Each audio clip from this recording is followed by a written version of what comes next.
God. For God. For God. For God. G-O-D, capital G-O-D. For God so loved the world. For God so loved Jan. For God so loved the world. God so loved the world. That he gave. That he gave. That he gave. That he gave his only begotten Son. That he gave his only begotten Son. For God so loved the world that he gave his only begotten Son. That whoever believes in him. That whoever believes in him. Whosoever believes in him. Should not perish. Should not perish. Should not perish. But have everlasting life. But have everlasting life. But have everlasting life.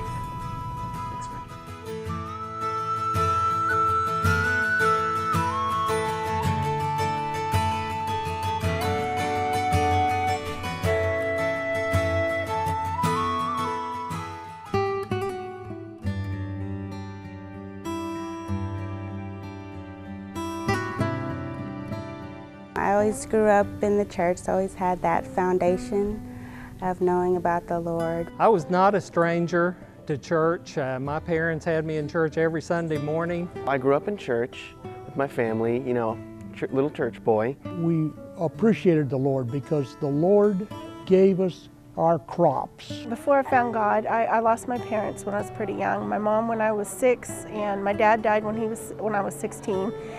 And he died at the house, so I was the only child left living at home because I'm the youngest. And I basically blame myself for his death. I grew up in a home where good moral values were taught and was taught the difference between right and wrong.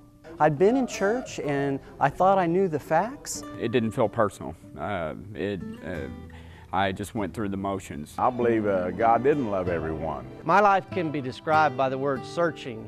Searching for happiness. I just went on to live my life the way I wanted to live because I believed that I believed and that was enough. I got into some things that weren't quite pleasing to God. I was just hanging around the wrong people and doing the wrong things, doing drugs, drinking. I knew that I was a sinner when I could drink and live like the devil through the week, and then on Sunday ask for forgiveness, and then go right back out and do it again. I mean, I didn't rob a bank and I didn't kill anybody, but I knew I had bad attitudes and thoughts and things like that weren't pleasing to God. And then somebody invited me to church. Every day, can you go, can you go? Well, Monday came, Tuesday, Jack says, look, if we don't go, he's not going to leave us alone. When I was 11, we were having a revival in my church, and I just felt the Lord tugging at my heart. I remember well the bench and everything that I was on. So I was like, Dad, I think I want to be a Christian. In 1972, in the fall there, when I was 47 years old, I made an appointment to come in and talk to Tom Elliff, the pastor at Eastwood Baptist Church. I always heard people speak of who Jesus was, and I was very curious on who is this and why does he mean anything to me? And on my way back to the dorm, the song leader met me and started sharing with me how I could know Jesus Christ as my personal Savior. And I said, me? He loves me? I prayed right there in the hospital room. I was brushing my teeth, actually. I walked forward and told the preacher I wanted to surrender my life to Christ. I'm sorry. It was there that Christ came in and he changed my life. We got down on our knees and I invited Jesus to come into my heart, and he was there and never left me.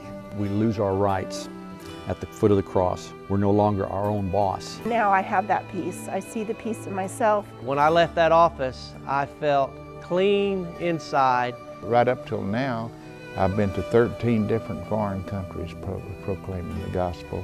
I left everything behind, lost all my friends, but that was all right. Enjoyed reading the Bible and started even teaching Sunday school. I'll ask almost every day, God, why do you give me so much? And there are folks who have so little. Through joys and sorrows, whatever has come, he's always been there for me.